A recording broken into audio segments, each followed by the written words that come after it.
आमचे बंधू श्री शिवारी शेळके यांनी झाडे लावण्याचे कार्य हाती घेतले आहे।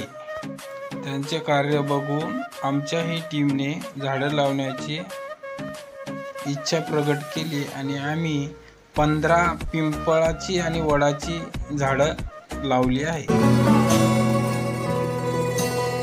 हिरव्याशा छायेखाली आभाळाच्या मायेखाली हिरव्याशा छायेखाली आभाळाच्या मायेखाली जिव्हाळ्याची साद घाली रे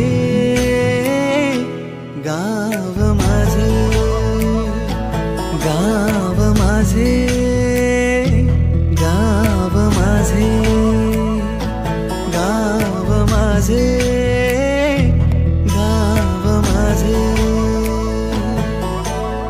गर्दराई सावल्यानी कवडशांच्या रांगोळ्यांनी पावसाच्या पागोळ्यांनी सजे गाव माझे गाव माझे।